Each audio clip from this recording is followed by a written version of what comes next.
Lassa fever, flood and terror alert. Welcome to Joy News Prime with me, Samuel Kojo Brace. Tonight, same script, different dates, Accra floods. Indentures, land maps and land document were destroyed in the basement of the Lands Commission after Accra's recent floods. What we are all concerned about is safe. That is, all our data records, everything is intact. Land and Natural Resources Minister calls for all documents relating to the Achimota Forest Reserve as it begins an inquiry into the gifting of some portions of the land by the late Forestry Commission boss to some persons believed to be family. We'll be planting trees in the Achimota Forest. Money has been voted for the reforestation of the Achimota Forest. And we intend to even do more in, hopefully, in the not too distant future, turn the Achimota Forest into a forest enclave. Also, as the world grapples with COVID-19 and the emerging monkeypox, health authorities in Ghana issue fresh alert over the outbreak of Lassa fever in the sub-region. As government issues alert over possible terror attack in the country, we hear from some Ghanaians who are completely ignorant about what to look out for. If there's an attack, first of all, I have to take cover. I have to take cover first. For one day, I will go and hide till everything is over. Now, Charles and Eroko will be here later for business. Charles, what should we expect in business? Well, tonight, Ghana's business community responds to the new policy rate, which has been increased to 19%, saying that it will price them out of affordable credit. From our end, we are a bit disappointed with the increment. So these measures, I believe, may probably handle the immediate situation of terminal inflation, but it doesn't solve our problem at all. And later in sports. Harterfolk have demolished their secretariat in Asylum Down to pave way for the construction of an ultra-modern office complex. We're live on your DSTV channel 421, GoTV channel 144. Stay for details. This is your home of fearless, independent, credible journalism.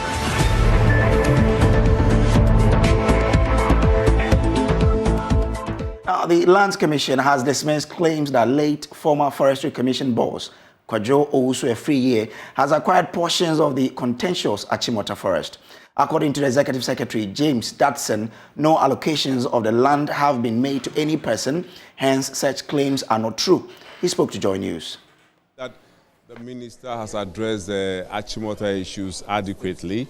Anything that is furnished to the Lands Commission as far as registration of land, when it comes, we will update our records. But for now, what the minister said is what the situation is. We don't have. You know, we have the original acquisition and then the new EI that the minister talked about. It has to go through a certain process before it comes here for us to record it. So it is not here yet. So we have the original acquisition in our record. So as far as the Lands Commission is concerned, we don't have records as in allocations to people and registration and all of that. We're going through our records. There were some under the old system, and we are doing records information right now, and we are putting dates to all the transactions that have taken place. I am sure by tomorrow we'll have it all assembled, what we have as far as the past activities in our records is concerned regarding the acquisition and all of that. Documents, computers and scanners at the head office of the Lands Commission in Cantonment here in Accra have been destroyed. The records room, files room and IT unit of the new building were submerged in Saturday's flood waters. The affected documents include indentures, land maps and land document. Samuel Mbura was at Lands Commission Monday and report essential land document may have been lost. In the new Greater Accra Regional Office that has just quite recently been opened, yes, we were concerned, but he assured us that so far not a single file or document has been lost. Then later on, we saw on the social media platform that Lands Commission documents, files, everything gone. So we decided also to come here to pass by to verify whether what we are seeing on social media was the truth or not. So I informed him that I'll come here with some media men so that you also see for yourself. Lo and behold, and fortunately, we've come and we've visited the place. We've verified, we've gone around, and we've seen that what the Executive Secretary and the staff of Lands Commission informed us is the truth. Yes, some flooding occurred here. Some rain seeped through from the construction site next door into the premises. But what we are all concerned about is safe. That is, all our data records, everything is intact. We've been there with you. You've seen the data center, everything is there. You've seen the records room, everything is there. Everything is intact. But then the good thing is that even what is wet, they've informed us that they have soft copy backup versions for that. And even going forward, they are going to reprint, although they've salvaged the few that got wet, they are going to reprint new ones to replace them. So we are showing all Ghanaians that you must all be rest assured and be calm and trust that all your documents that are with Lands Commission are safe. Then was caused by the excessive rainfall that occurred on Saturday night. It was flooding all over the place. And some of our records were affected because you can see, if you go around, you see that this is one half of a bigger building. This part is complete and we are occupying it. The remainder is under construction. And so when you have a situation like this, you provide certain temporary blockages between this one and the old one, where when it is complete, there is a corridor that is supposed to run between this building and the adjoining one. That is where we blocked it temporarily. Unfortunately, the contractor hadn't put in the permanent block work, and then the rain came. In fact, we had rains before this year and previously, and we haven't had any flooding. But it's just happened because of the mere strength and the volume of rainwater that came in. And so what we've asked the contractor to do, and they've come on site as we speak, is to ensure that temporary arrangement is taken off, and then we have a permanent block work over there so that we don't have this situation occurring. Once that is blocked, there's no way water would seep into this building to cause the damage that was caused last weekend. And you can see that power has been restored into this building.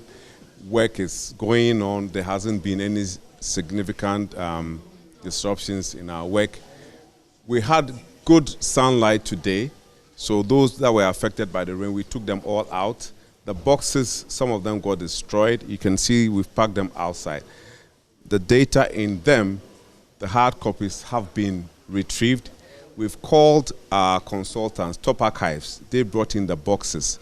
They are coming in tomorrow with 100 boxes so that we rip back all of them and then introduce fresh barcodes on all the boxes. As those of you who visited the records room, you saw it there that all our boxes are intact because they all have stands under them. And so the records are all intact. And as I said, we got good sunlight today and then we've dealt with it. The important thing is that we are going to block this. The contractor has accepted responsibility. Whatever damage has been caused here, they will pay for it. But for us, once that area is blocked, we don't expect to have that kind of situation again. Tomorrow morning, in fact, as we said, our records are on the server.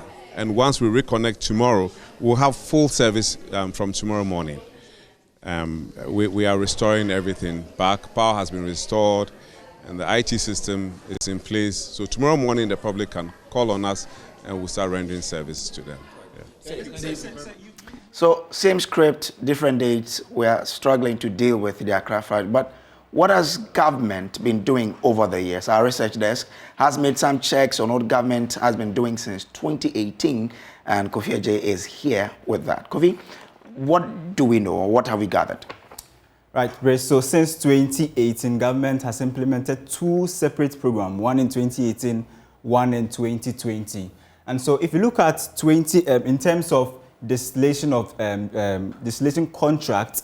In 2018, government awarded 68 of them, and out of that, 64 have been completed and 4 are still underway. And if you come to 2020, 312, distilling contracts were awarded. 161 of them have been completed, and 151 are still under construction. So Kofi, this has to do with contract for contractors to distill certain gutters, drains, or drains, exactly.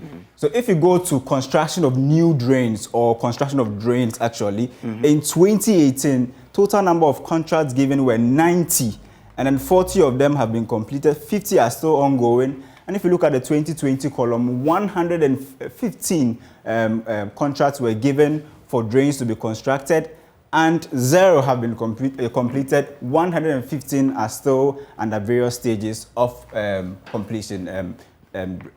Now, if you look at update on the 2018 and 2020 flood programs, you could see that government has been able to complete the construction of 19 kilometers of drains.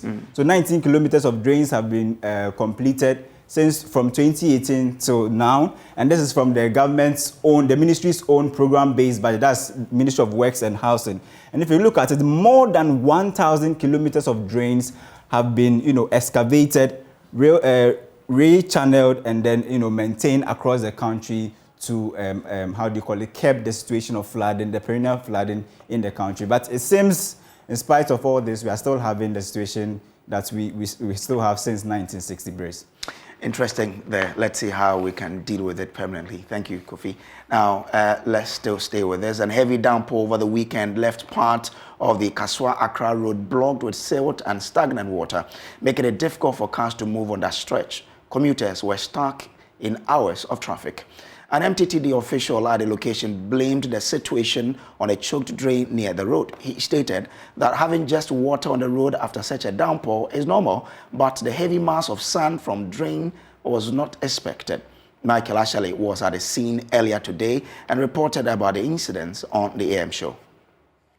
The traffic on the road, if you are experiencing it, very unusual.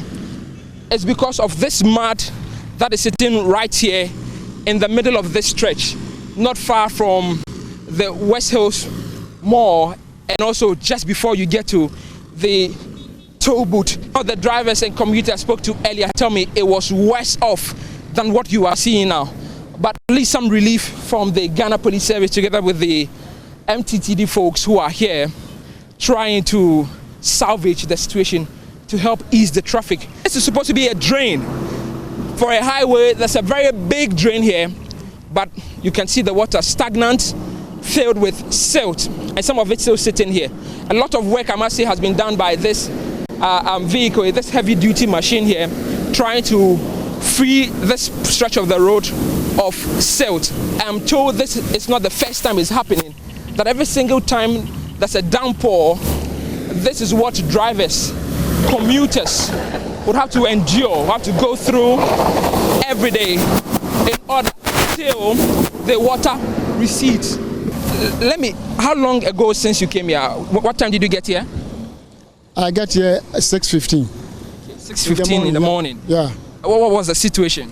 The situation was normal, except the road was somehow going one way, small, little by little. Yes. Why do we have this?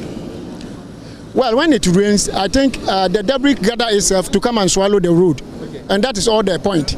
And according to the contractor I met on the site, they said they have a manhole somewhere just beside the right side.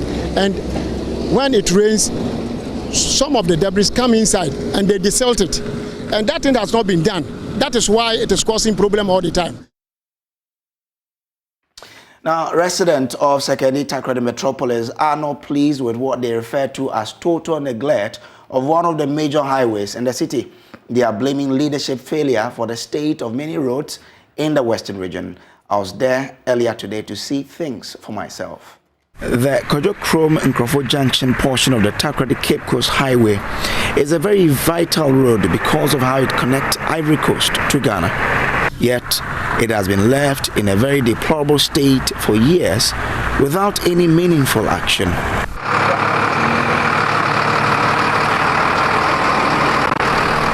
John is a young boat driver trying to make ends meet through driving.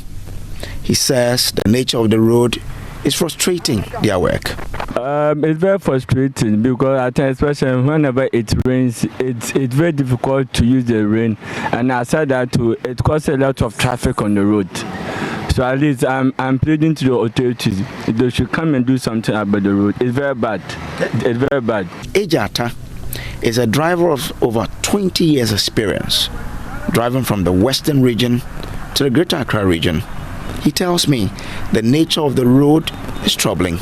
I'm one who makes a while for Mufuma, and I just made the hammer, because my Mujo Cal of Van B. Webejima, Wisima Waka, me for what they are, Minya Honkra, and produce a media car on Makofi. Okay, now your woman in Obandama, near Jeffine. I'm a mahodi or a cassette, because I'm a driver in Musa Quinian, I'm for that Major Mala Kamidi. In Timping for Western Regiano, one more hand, because Obandama, Wama, a pain in his phone, because I am called Accra. Na enkoto Accra fi me fan ejul kaso na adewal kwe enko hudama di bo ho akufo adu sunu ntumi fi Accra na omba mbai o mesi kwani mahen nti most of them na tell yem pay for wo mani mu no wo Western Region I want wodi ahwembo because man na makọ de bia mkọ Accra mekali de bia na makra kwani do menjul kaso wa mfo nkwa aka mko hu de amro kesi bi da ho a taxi ana car wa keke mu ho nti mo hu de na tell Western Region pay for no I want won boyen. A renowned social commentator in the metropolis, Charles Mintaba, told me it is good that an interchange is being constructed for the city, but it is not enough for such a vital road to be left to deteriorate to the way it has been left to. Yes, of course, if the road minister is giving a presentation in parliament now about roads in the western, he will mention an interchange. But as I said, an interchange is good, but the inner roads are equally good. There are similar roads in this region that is having this nature.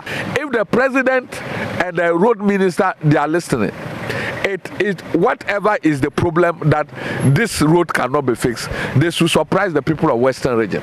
It is not only this road that reflects how the metropolis is suffering from acute bad road syndrome. Another road network that is very terrible is the Eshem Nkwanta Eshem Road. This is one of the most economical roads in the Secondary Takoradi metropolis. Why? Because it has factories like the Dangote Cement, Wankan Etal Manufacturing Company. It has Amandi, which is constructing the railway from here through to Takwa.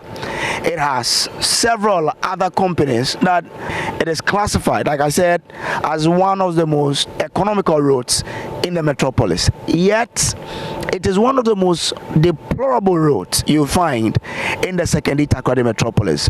Why is this the case? Authorities have turned a blind eye to it over the years. The assembly member here, Horatio Crossfield Bruce, tells me in a telephone conversation that all hope seems lost now.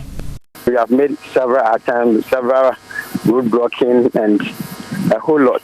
And as we all know, that road, there's much factories, talking about 3 or 4 factories on that road.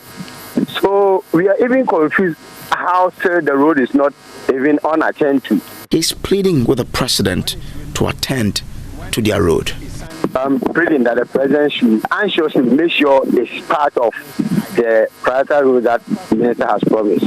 And also the road minister, I'm saying sometimes we don't need to sit at the office and look on television alone. They also have to come to the field and see what we are saying, what the people are feeling. That will even help them or motivate them and see how the pain the people are going through, so that they, at least, will attend to the Kaban Kwanta Eshem Road. Now As the world grapples with COVID-19 and the emerging monkeypox, health authorities in Ghana are issuing fresh alert over the outbreak of Lassa fever in the west in the sub-region. According to the Ghana Health Service, although no cases of this fever have been recorded in Ghana, they have heightened surveillance following a surge in cases in neighboring Togo, Nigeria and Liberia. My colleague Kojo Asante has been studying a press release from the Ghana Health Service and has joined us with details. Kweku, what are the symptoms of this Lassa fever? So this Lassa fever, and if you look at the symptoms that the Ghana Health Service has in this statement that they put out, it's quite synonymous to some of the viruses that we've had in recent times. But you have coughs, you have nausea, and you also have vomiting, diarrhea, you have chest pain, hearing loss, and also a history of contact with excreta of rodents. And so it is quite similar in terms of the symptoms that we've seen with Ebola, for instance, but on a lesser extent, and also the recent COVID-19 that we've had. But if you look at the main symptom of this, yes, the coughing, the vomiting, the diarrhea seem to be the main symptom for now. Mm-hmm. Now, the Ghana Health Service has also already issued a strategy to combat this virus. Can you let us know what strategy it is? So if you look at this statement, the Ghana Health Service, this statement is actually signed by the Director General. It references what they call their integrated disease surveillance and response system as what hospitals and health facilities across the country should trigger to be able to treat such cases. It says that any such confirmed cases must be immediately reported to the Ghana Health Service and the health officials in the districts involved for some of these samples to be taken. It's worth of note that none of these cases have yet been reported in the country, like you said in the introduction. But we've had cases in Togo, Nigeria, Liberia. Mm-hmm. But because of porous borders, these persons can come in very easily. And so the Ghana Health Service is priming its systems to ensure that they're able to deal with some of these cases before it becomes a public health emergency in the country. Brace. Now, although the statement does not confirm any case in Ghana, we know local club, Hearts of Oak players and officials have suffered some illness, leading to a postponement of their game. Tell us more. Right. So the Ghana Health Service has also confirmed in a separate statement that they've been testing these footballers of Accra Hearts of Oak and the officials who have had these diseases, but now can confirm that it is some hazardous infections that these players have had. And so for the time being, what they have done is to isolate these players, advise the Ghana Football Association to postpone matches for at least 7 days to ensure that they monitor these players and take immediate action before it spreads to other such players. And so the Ghana Health Service is unable to confirm at now and has not said for now whether this is also this Lassa fever that the country is trying to protect or prevent from entering the country. But for now, it's taking precautionary measures and have advised the Ghana Football Association to postpone matches of Accra to folk for at least the next 1 week, Brace. All right, thank you. Now, moving on to other stories. Information Minister Kojo Nkrumah says intelligence gathered by the country's national security apparatus reveals the active involvement of some Ghanaians in terrorist attacks in the Sahel region. According to him, it has become necessary to step up education on security because of possible recruitment of Ghanaians by extremists for terrorist activities. Addressing the media in Accra, Mr. Nkrumah said the ministry will be rolling a series of advocacy campaigns to enlighten the public to be on high alert. Increasingly, intelligence reports suggest that some Ghanaians have been involved in terrorist attacks in the Sahelian region. What this signals is that there has been the possible recruitment of Ghanaians by some of these terrorist groups in the West African sub-region. The Ministry of National Security has authorized an increased level of awareness among the intelligence community and seeks to deepen engagement with the Ghanaian public in line with contemporary security practices. You know, in times past, they say security, don't talk about it. But in line with contemporary security practices, one of the best things is to talk about it and to get everybody on board. We are therefore at this point specifically drawing the attention of persons in the Ghanaian jurisdiction to be more observant and vigilant about our security ecosystem and to draw the attention of the police, other security agencies, and local community leaders immediately they observe anything out of the ordinary. Of particular interest are non-residents seen mobilizing youth or circulating extremist material in person or virtually with the objective of whipping up sentiments to attack people or public installations. Additionally, we're encouraging persons in the Ghanaian jurisdiction to observe and be on the lookout for abandoned or suspicious packages in public places for quick attention of security persons. In the coming days, we'll also be rolling out a full campaign aimed at mobilizing and providing persons in the Ghanaian jurisdiction with more security education. Now, some Ghanaians who have been speaking to Joy News say they are unsure what to look out for after the national security asked all Ghanaians to be vigilant and report suspicious persons who could be terrorists. Now, the government raised alert following similar happenings in all of Ghana's neighboring countries.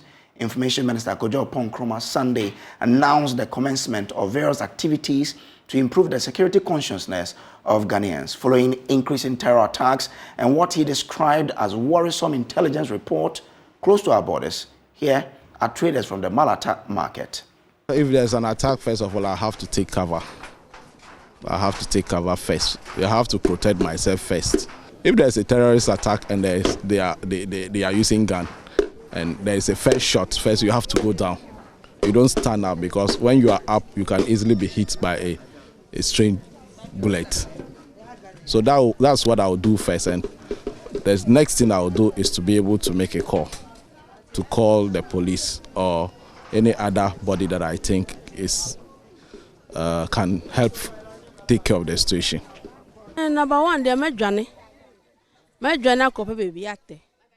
And sana, say nyamia domi kita smart. First, I would run away. Then I'll try and recall the incident with my phone and share to call for support. Sana meyeno. First, minjina ho. Me sumetu America apremen kwansa. I will run away. I will go and hide till everything is over. We are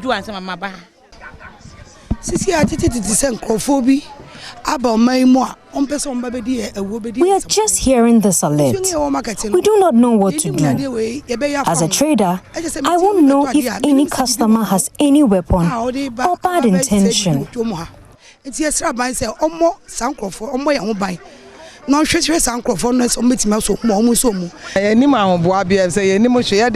happened before. And so we are not sure what we will do if it does happen.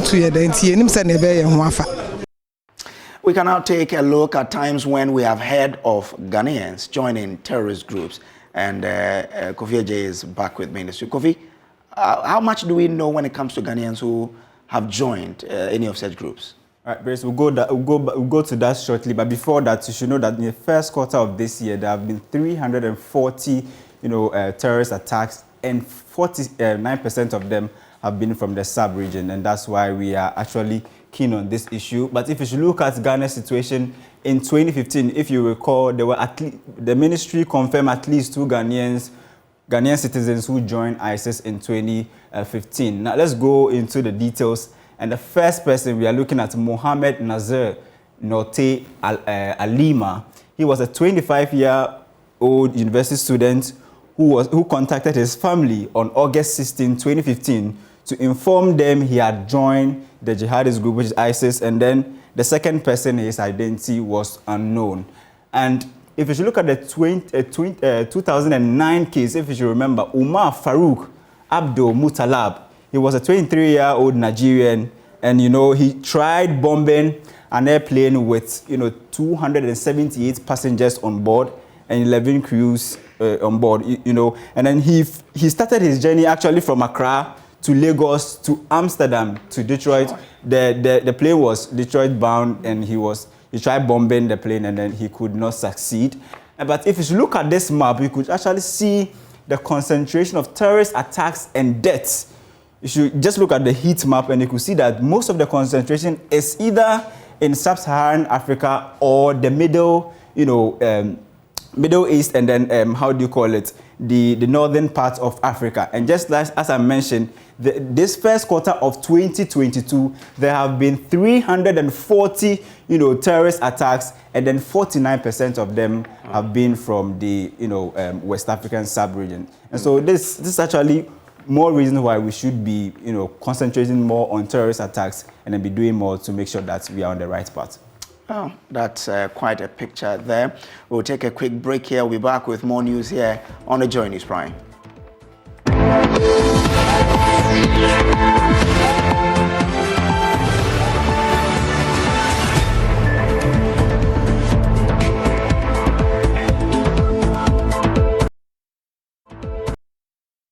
Now, dozens of women from Doba community in the Kasana Nankana municipality of the Upper East region Monday marched through the street to demand proactive measures from the government to end the bloody conflict between Doba and Kandinga. Albert Soros' report read to you. The two communities have been at loggerheads since April 2020 over a disputed piece of land. Dozens of people have been killed since then and numerous houses burnt. The latest reprisal occurred on Sunday, May 22, 2022. The women of Doba took to the streets on Monday to demand speedy and proactive measures from the government to end the conflict and also to protest alleged brutalities from some security personnel detailed to the area. Here are some of the women after petitioning the paramount chief of Navrongo and the municipal chief executive. Here today to appeal to the authorities to come to our aid. We need peace in Doba. Doba women need peace. Because what happened yesterday, we cannot bear it again. People dying and like fowls, and even people are not having time for us. And sometimes we don't know whether there are security men. Women are suffering, children are suffering. We cannot farm. We wanted to farm, we cannot farm. And we can't even trade. We can't move outside. Anytime you are going outside, security people will force us to inside the rooms and be beaten and then doing certain things. I don't know why we are not part of Navrongo. I don't know why we are not part of Ghana. As we are here, we are happy. I'm lying. We are mourning because we are losing our brothers, our fathers, and our husbands. As I talk, in fact, some of our husbands and our brothers are homeless. Yesterday, they slept outside. I want to also stress on the security aspect, that what the security men are doing is not favoring us. So I will take a decision that either they get us new security men or they let them go. We've not eaten. We have been running helter-skelter just because we want peace to prevail. As we talk, our husbands, brothers, and parents are in the bush. We don't even see them. Women cry for peace. Our police in the Upper East region has tightened security following two separate shooting incidents over the weekend. Now, the disturbances occurred in Boko and Doba. Police Public Relations Officer of the Upper East Command, ASP David Ocheri-Fenako, confirmed the story to Joy News, and he said 5 persons have so far been arrested and investigations are ongoing. He has, however, indicated that the regional police management team is currently in Boko to ascertain the situation. I confirm to you that there were two separate shooting incidents in the Upper East region. One at the Doba and Kadinga, and then one in Boku Township. The Boku Township is happening in two communities, that's Sabongare and Zameza. Immediately the gunshots were heard, the police went in, contained the situation, and our military counterpart joined some minutes later, and we all ensure there was calm restored to that part of the region. In the case of Boku, I can't confirm in the official information that there was casualty. For Doba and Kadinga, we have made 5 arrests of individuals suspected to have been part of that shooting incident. One person recorded it. Doba and Kadinga has military and police on the ground. As I speak to you, calm has been restored. Immediately the shots were heard. Personnel on the ground moved in to ensure calm was restored. Boku, as I speak to you, there is no issue with regard to security. security. In terms of the incident that happened yesterday, the police and military has been able to restore calm to the suburbs I mentioned. And so I am in Boku now. The entire security situation here is calm. The team from the regional command is currently in Boku. It is difficult to make ends meet on a low salary when the price of product and services are skyrocketing. The situation gets worse when payment becomes late. Unfortunately, this is the reality for some national service personnel whose salaries are in 3-month arrears. The personnel say the delay is affecting their living standards as they struggle to make ends meet. Ifwa Aprekua Boafo visited some of them and came through with this report. You have to pay water bill and light bill as well, plus what I will eat. At the same time, looking at the increase of transport, moving from my place to where I work, calculating it with my food and order a day, I spend close to about 50 to 60 Ghana cedis. Meet Evans, a national service personnel living on monthly allowance of 559 cedis. According to him, he has not been paid for 3 months. He describes the situation as devastating as he struggles to survive. You are not being paid on time, and at the end of the day, they are not increasing it. Looking at the current economic crisis that we are in, so we really suffer a lot. You know, they are owing us like 3 months arrears, and they just paid only 1 month. To make ends meet, Evans says he's taking a side job. So because of what is happening currently, I decided to find time and do part-time job because the money that we receive is like hand to mouth. Recently like that, I just decided to venture into teaching and all that so that I can get extra money to add to the 559. Evans isn't alone. There's also Priscilla. She's on strike as a result of the delayed payment of her salary. I'm on strike. Who organized the strike? It's on WhatsApp. I don't know. It's a group we all planned.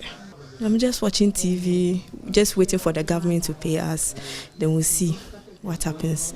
Unlike Evans, however, Priscilla depends on her family for support. Sometimes you look as if you are just trying to behave like you are taking something small, but you are behaving like you don't have anything. When I call my mother like this, she'll be like, me, I'm lying. She knows they've paid me. I'll be like, no, they haven't paid me. She doesn't believe me. Yeah, but sometimes they do help one way or the other. She says, although her salary is not enough, timely payment will better her living condition. At least if they were to pay it on time, it would have helped in one way or the other. But they'll wait. Sometimes I haven't received my salary, I think 4 months now, which is really affecting me. So if it was to be paid on time, it would have helped. It's not really that much, but it would have helped one way or the other. It's unclear when she will return to work. Evans and Priscilla have a common plea. They want their salaries paid on time and also increased to meet the rising cost of living. On the other hand, some national service personnel have indicated they will soon hit the street to demonstrate about the delayed payments. Ifwa Aprekua Boafo's report read to you. Now, following a Joy News documentary on the illegalities on the sea by industrial fishing vessels, the Ministry of Fisheries and Aquaculture Development placed a ban on the activities of cycle, the transferring of fish from the industrial vessels to local fishermen at sea. The fishermen who were into the cycle business are protesting why the activity should be banned, but the ministry looks on for the same fish to be sent to Tema to be sold to the general public. They want the Ministry of Fisheries to lift the ban on their work and take time to assess the real causes of the dwindling fish stock. Richard Kojo spent some time with them. Here used to be a very, very busy place. It is called the Cycle Market. But we've come here to see that it is virtually dead, non-existent, silent. Nothing seems to be happening because the business has been collapsed. The minister announced the collapse of the cycle business. Following a Joy News documentary that highlighted how small pelagic fish are caught by the industrial vessels and a big chunk of them thrown into the sea, the ministry banned the practice where these fishermen at Apam, Elmina, and some parts of the western region meet the vessels on the sea to get the fish that would have been thrown into the sea to sell to the general public. And this is what has come to be called cycle. This move, according to those who were in the psycho business, has had a negative effect on their businesses and their livelihood. They state that banning what they do and diverting the fish that would have come to them to the Tema port does not solve the issue. They believe the dumping, which actually destroys the sea, continues and their source of livelihood diverted elsewhere. The first term of president, he was here, and after the close season, he made us start the work again. But we don't see the reason why now they are saying they've banned it. But what I'm asking the fisheries minister is that, has she ever questioned those people who are saying that the psycho fish is illegal? Psycho is not the activity we are doing, the bringing down the fish itself. Psycho is the fish itself. So if the trawlers are there fishing, taking about 10% of the fish to Tema, and those going for the fish are not working, then I don't see any reason you say that you have banned the cycle. Because the same fish that we bring from the vessels with this is our carriers, the same fish is being boxed to Tema. Rather buying imported carton fish, which is about 3 times double price than the waste product that we are buying, we are taking it here. What we normally hear is the cycle are being disturbed by the local fishermen. Most of us working here are the local fishermen included, but we can see that this is not the problem, because cycle is not going, the local fishermen are not getting the fish. So what was the cause? Then they see there's something different as being dumping the fish. So if we are being taken as compared as human being, all the time expecting dead bodies around you, will you stay? You will never stay. So what I want to say, don't think the cycle is evil. Cycle is a job that which has helped a lot of people. Now, the Ghana Prison Service is advocating for more collaborations to transform the prisons by providing formal and vocational education to convicts. Director General of the Ghana Prison Service believes the approach will equip the inmate with employable skills after serving their prison sentence. This, he says, would contribute to a drastic decrease in the surging social vices in the country. There's more in this report.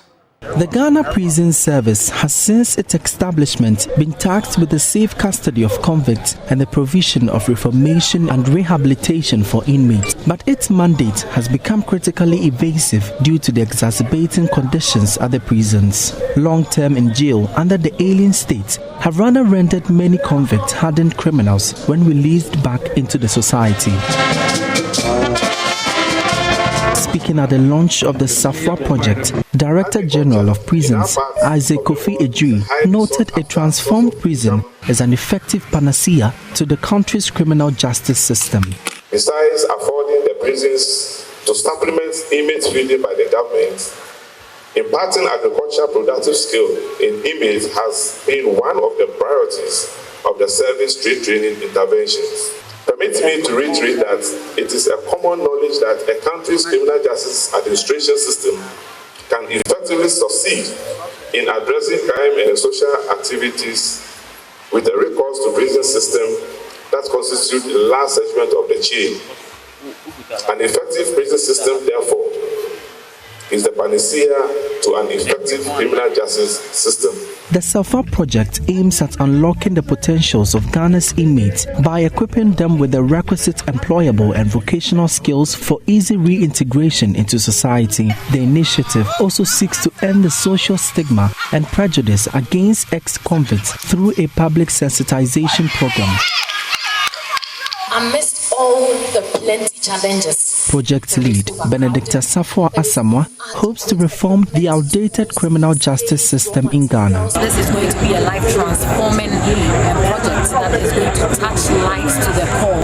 It is going to unlock and unearth relegated and dormant potential potentials that the society and the country at large has been missing and has lost. Kenya's ambassador to Ghana, Eliphas Barin, implored corporate Ghana and other philanthropic institutions to collaboratively support in transforming the prisons.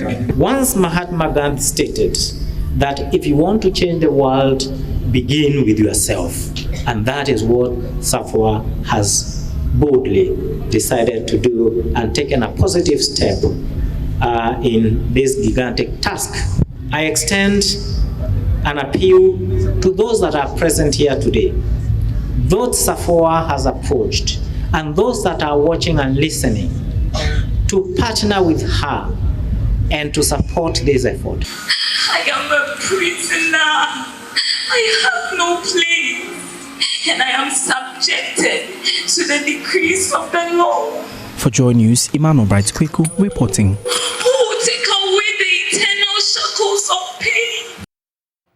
Now, help has come for 17-year-old student Dauda Zakia of the Tolong Senior High School, who lost everything in a fire that gutted the school girls' dormitory Thursday, 19th May. Zakia has said in an interview she did not know the magic her parents were going to work to get the items she needed to return to school in just a week. She had cried her heart out when Joy News interviewed her, but 3 generous people have donated 3,000 Ghana cedis for her to buy her needs and keep some for school. Joy News' Northern Regional Correspondent has more. It was a moment of joy for Zakia when she received her donation to begin shopping for school. 3 people had come in to support her. This time, she was full of smiles, not in the midst of tears but laughter. She had all she needed to return to school. Zakia had prayed for a miracle, and 3 benefactors appeared. She said if not for the donation, she didn't know how she was going to return to school. I'm forever grateful to the people who helped me to go back to school. If it was not the help of them, I wouldn't be able to go back to school. This means that I should study hard so that one day I'll also help people who are in need. I'm happy. I'll buy everything I need. Dauda Feruza, Zakia's senior sister, said when Zakia first got admission to school, they had to buy the things bit by bit until they finished buying her things. When she got the admission, we weren't able to buy everything in bulk. We were buying things step by step. She used to sell dates in the market and then butter and then rubbers. So we buy the things bit by bit. So we finally got to the end of it and she went to school. All of us did our best. Me, for instance, I was selling toffees to children at school because I'm unemployed now. My mother too was doing her petty business, and Zakia herself was selling dates in the market during the Ramadan, just for us to mobilize the money to be able to buy the things she needed to go to school. We are very grateful to the people who help us. This means a lot to us. I never thought there are some people who still believe, who still have the heart to help, and I'm very grateful. We thank them very much. One of the benefactors, Mohammed Shani, said for a young girl like Zakia to empathize with her parents' struggle showed a mark of intelligence that should be supported. It really touched me because I thought a girl of her age being able to actually tell the story of her parents was a mark of intelligence. And I thought, to me, she has a lot of potentials in her. So that really moved me. And I really thought it wise to get in touch with you. Now, Lantern Natural Resources Ministry has called for all documents relating to the Achimota Forest Reserve land to start an initial probe into the gifting of portions of the land by the late Forestry Commission boss to persons believed to be family members. Portions of Kojo, also a Free's will, 12-page will, gave away 3 different lands said to be situated within the Achimota Forest to some of his family members. This is coming at a time when we have been told that forest reserve lands have not been sold and will not be sold, adding that only portions have been handed to the old family, the supposed rightful owners of the land. Here is a News Desk report cataloging event so far. The alleged will of the former Chief Executive Officer of the Forestry Commission, Kojo has sent tongues wagging over the true intention of the Akufo-Addo-led government to declassify portions of the Achimota forest. When signed Executive Instrument EI 144 declassifying over 360 acres of the forest reserve and releasing it to the Owu family by the president became public, some Ghanaians accused the government of attempting to share state lands among itself and cronies. What this government is doing is not a continuation of what previous government did in relation to the development of the Achimota forest. Two things stand out. The EI to declassify or reclassify the forest is something that previous governments did not consider. Secondly, previous governments did not allocate. Government appointees led by the Minister for Lands and Natural Resources, Samuel Abu-Jinapor, denied the claim, saying it was only returning the said land to its rightful owners. The minister went a step further to add that he was only implementing the decision he came to meet when he took office as Minister of State. Achimota forest will remain intact. As a matter of fact, we are in the process of reforesting the Achimota forest. We'll be planting trees in the Achimota forest. Money has been voted for the reforestation of the Achimota forest. And we intend to even do more, and hopefully in the not too distant future, turn the Achimota forest into a forest enclave in the likes of Hyde Park in London, Central Park in New York. So on the contrary, we are seeking to preserve the Achimota forest. And that's our bulletin for you. There's more on myjawline.com. Up next is Prime Business. Good evening.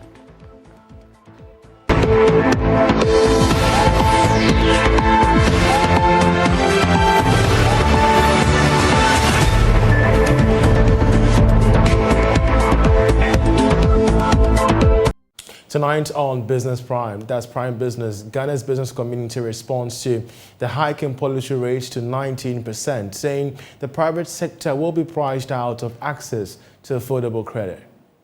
From our end, we are a bit disappointed with the increment. So these measures, I believe, may probably handle the immediate situation of turbulent inflation, but it doesn't solve our problem at all. We have all these and more coming up shortly, but we'll begin with commodities.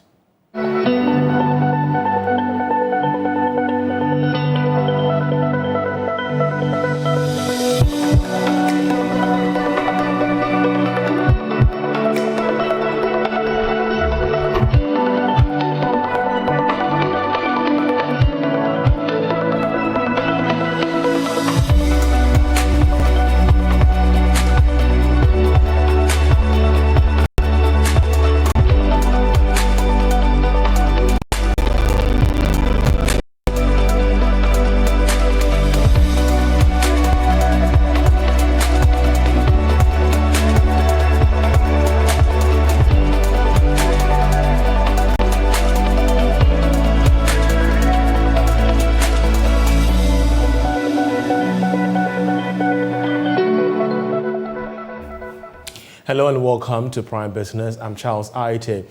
The Bank of Ghana has justified the policy rate hike, insisting it was needed to help contain the rising inflation. This is coming after the Monetary Policy Committee of the Bank of Ghana increased its key lending rate to 19%.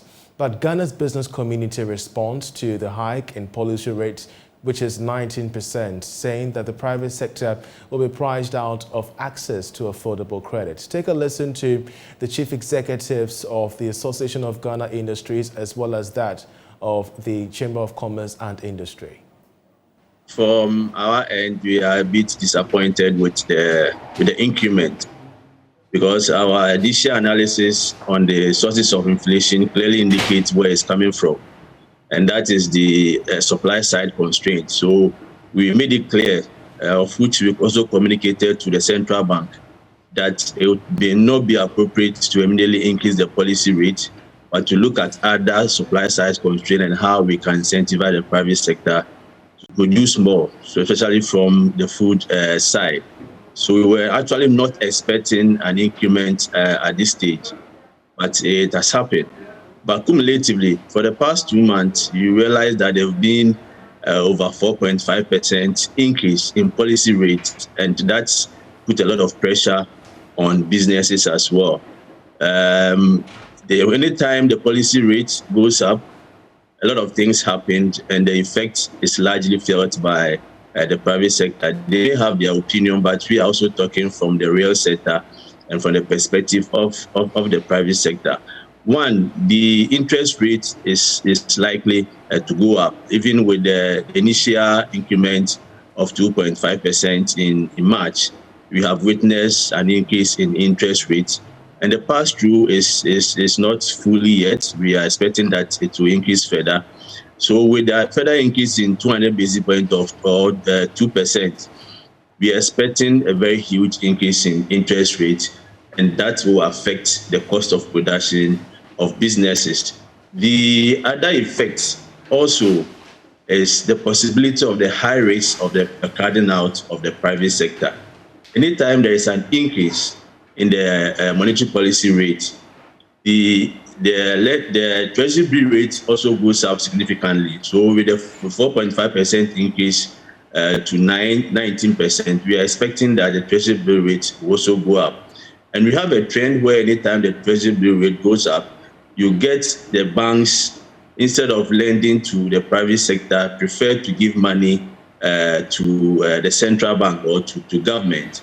So all the money that is supposed to go to the private sector to enhance their activity as a working capital and also as capital to expand their businesses, because the treasury bill rate is risk-free, the banks prefer to give the money to the central bank at the expense of the private sector. And this is going to affect businesses because we are not going to have money. One, even if you do, it's going to be at a higher cost.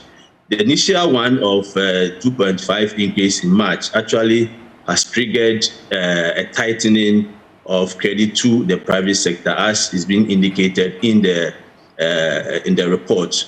So largely, the effect is so obvious, and we are waiting to see how businesses will react accordingly. From industry's perspective, to what extent can this have in the short to medium term in terms of an impact on Ghana's local industry? Whilst appreciating the concerns of Bank of Ghana and using the policy rate as an important tool to stem down inflationary rate, the effect is also obvious to industry and business. And the effect is simple. The fact is that once you increase the policy rate, interest rate also increases because the major determinant of the level of interest rate that the bank charge to businesses. So once we increase the policy rate, expect that interest rate will go up. And when interest rate goes up, it means cost of borrowing is going up. And that leads to contraction in providing loans to businesses. Because on one hand, it is very difficult for the businesses to borrow at that high cost because it adds to their cost of doing business. And then on the other hand, even when the funds are provided, the business themselves are a bit reluctant to borrow at that high cost. And especially if it's for medium to long-term business. You can borrow over 25% to do medium to long-term business. Well, we stay a bit on the policy rate because the first Deputy Governor of the Bank of Ghana, Dr. Maso Pokofari, has been responding to these concerns in an interaction with George Rafi. Every medicine has a side effect, and so the question really is striking a balance between inflation volatility and growth volatility. Our assessment, based on the statement he read and also at the committee, shows that growth momentum has picked up strongly. And the growth rebound from the pandemic is very strong and is going to be sustained over a period of time. So from the growth side, clearly we can say that we are on a path where growth is not a source of concern going forward. Also, for the first time post-pandemic, we've seen credit to the private sector increasing significantly and going back to pre-pandemic level. I think it grew by about 26% on year-on-year on nominal terms. In real terms, it was about 2.5%, but that's because of the significant increase in prices. But even that one is a positive growth compared to a year ago, which was a contraction in terms of credit to the private sector of a negative growth. So as we said, the banks are very solid, well capitalized, wise and strong, and they are ready to look for bankable projects where they can actually give credit to. Yes, in the short term, you will see interest rates going up in response to the monetary policy decision, and then people will be talking about the trade-off between that and growth. But George, let me ask you a question. Our history and from global development shows that high inflation has never supported growth. In fact, it has actually undermined growth. So when we are getting into 24% and the probability that it will go further up, the risk rather is for inflation to undermine growth. Away from that, leading online sport betting company Mozart Ghana has presented a brand new Nissan Kia to Mr. James Appiah for emerging as the winner of the first edition of the Hit the Highest Odds promotion. Here's more. Customers of the company within the 4-week period won prizes including an iPhone 13 Pro and headsets. At the most recent event held at the Accra Mall, James Appiah was adjudged the winner amongst the finalists. According to country manager Nabochsa Marinko, the company is considering to continue with such initiatives. It is exact like on every market. You know, we have a friendly welcome here, everything is okay here. People in Ghana accepted our company very well, so we don't have any issue for now. So do you enjoy working in Ghana? Yeah, we are very enjoying working in Ghana, and this competition is our opportunity from our side to say thanks to the people of Ghana and welcome that we have here. So that is most important for us. Special, of course. We try with this competition, and we don't plan to finish only with this competition. We try to do more on some actions with social responsible actions and something like that.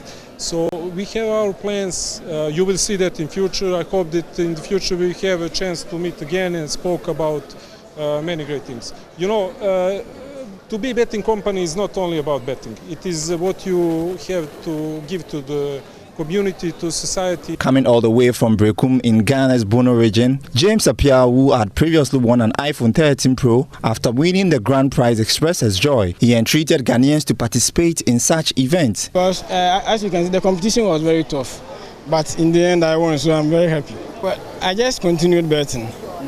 Yes, when I won the iPhone, I saw that I had the opportunity to rent the car, so I continued with the competition, and then I won.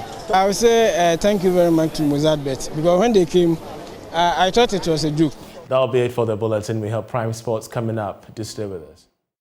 Hello, good evening, and welcome to Prime Sports with me, Oreku Ampofo. We start off with a story that has been catching flames today, and that has to do with Accra Folk, and that's because they have demolished their secretariat at Asylum down here in Accra to pave way for the construction of a state-of-the-art office complex. My colleague Nathaniel Atto was there and put together this report for Joy Sports.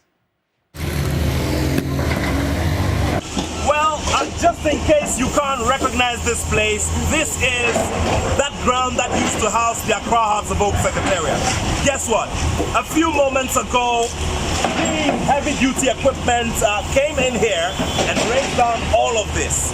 Well, what is going to happen is that over the next 12 months, heavy construction will go on here, and the eventual product will be the new clubhouse and administrative block and structure of Accra Hearts of Oak, Ghana's oldest existing football club. Well, it is expected that the work will be expedited so that the administrative staff and all others who would need to use this place can come in and get work done and get it done effectively. So what can we say? All the best to every single person who's going to come in here as a mason, as a foreman, as an architect, as an engineer, to ensure that Ghana gets one of the finest and most befitting club secretariats you can find anywhere in the world. For now, I'm going to have to head back to the studio, but we'll leave the work for the technocrats so that they can continue doing all of this and make this flat ground for the actual foundation to be dug. What can we say at this time? Phobia Masters. My name is Nathaniel Atto. Back to the studio. Well, thank you very much, Nathaniel. And we still stay on the Continental Club Masters, and that's because board member of the club, Vincent Soa Odote, has revealed players and officials of the club will undergo further tests on Tuesday to ascertain the recovery level of the team after suffering strange illness. There's an outbreak of swine flu in our team, which has affected majority of our players, some technical staff, and a few of the management as well. Presently, we have engaged the Ghana Health Service have stepped in. They've done a preliminary test on some of them. Then medication has been prescribed for team. We are supposed to have another test tomorrow to see to ascertain where exactly we are with the recovery. So we hope that after tomorrow we'll be able to know exactly, the Ghana Health Service will be able to tell us exactly where we are. I'm sure you know that in the meantime they've asked that all our matches are cancelled. Yes. And given a 7-day rest initially, and then after the assessment, and they will advise the FA and act accordingly. So that is where we are at the moment. Does the club have an idea of what happened? Not at all. We don't really know how this thing originated. No, we don't have an idea at all. So how many players and how many officials are currently unavailable? Well, after last week, virtually the whole playing body were affected. And then a majority of the technical staff, and then two or more of the management, those involved management. Presently today, I've checked with the team, and most of them are beginning to feel well. Okay. But they are still on the medication. And then, as I said, tomorrow, the Ghana Health Service, who, let me say, have been very, very helpful, and we are very grateful for their intervention. We engage us again to do some more tests on our team, and then that will inform us exactly how to proceed. Well, we'll be keeping you updated on how that story goes when the players do take their test on Tuesday. But let's do athletics now, where President of Ghana Athletics, Ababu Afali-Bik, has described the CAA Region 2 Athletics Championships as a success. Ghana won 44 medals in the Under-18 and Under-20 event, which served as qualifiers to the Under-20 World Athletics Championships to be staged in Colombia. He believes the athletes have shown that they have the potential. Thank you. The event has been very successful, and I'm very glad that as the president of GA, I've been able to organize such a successful event. And you will see that the performance has been good. Athletes have performed their best, and the Ghanaian athletes have given us a run for our money. And I know that with the level of performance that they have put up, we'll have to really work hard to ensure that we maintain them at that level, to develop them to higher levels, because they have put up a very spirited performance, and it is now the duty of we as GA to bring them together and get very good coaches to handle them in their training, so that they will be able to train well and then perform at the international level and give us laurels. But the whole tournament or the whole competition has been a successful one, and I'm very pleased about it. Well, back to football. Ahead of their club's Legend Tour to Ghana in June this year, Chief Managing Officer of Dortmund, Carsten Kramer, has revealed the secret behind their successful youth policy. The likes of Ousmane Dembele, Pierre-Emerick Aubameyang, Jadon Sancho, and new Manchester City signing Erling Haaland are some of the big players who exploded at Dortmund. Carsten Kramer has been speaking to Joy Sports' George Addo Jr.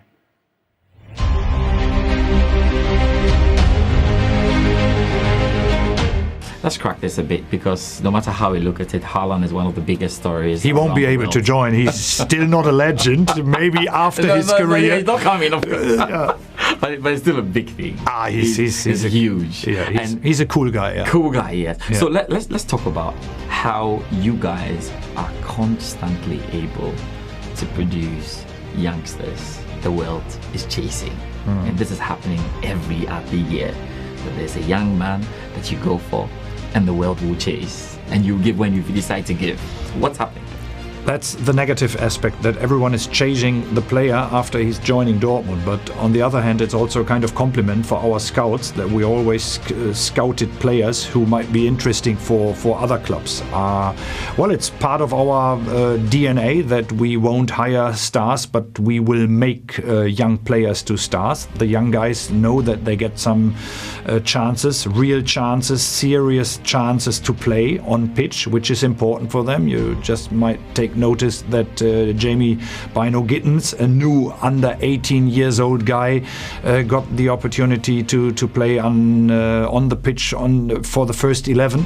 Dortmund is not only telling young player stories and promises, we fulfill the expectation, because Christian Pulisic, Jadon Sancho, Dembele, all the young ones, they got the possibility to play, and that's important for the guys. And Jude Bellingham is making the next step in a black and yellow shirt, and that's, I guess, one of the reasons that the player trusts us. Did the Haaland explosion happen too early, or everything is pretty much on paper? It's rolled just as you expected it to? Well, when you hire a guy like Erling, you always have an expectation, and we never hire players with a 50-50 probability that they will perform. When we hire them, we are almost convinced by 100% that the guys will make it, and usually we do not really fail. So we have a high percentage that our expectations will be fulfilled, and when we signed Erling, we were fully convinced that he will perform, and he did. He scored 83 goals in 88 games. What a performance. Well, let's do some boxing now, where Joshua Boache cleared the way for a world light heavyweight title shot after claiming a point win over Craig Richards in London. Boache, an Olympic bronze medalist in Rio 2016, dominated the early stages and then fended off a big comeback by Richards to claim a 116-112, 115-113, 115-113 unanimous verdict. The world title hopeful is pleased with his performance. Well, before we go, let's just get you on the knowing on how to follow us on Joy Sports. You can just go to social media and follow our handles at Joy Sports, GH, across Facebook, Instagram, and Twitter. You can also follow the latest news on our website, myjoyonline.com/sports. My name is Oreo Kwampo. We'll be back again tomorrow, same time, to bring you the latest in the world.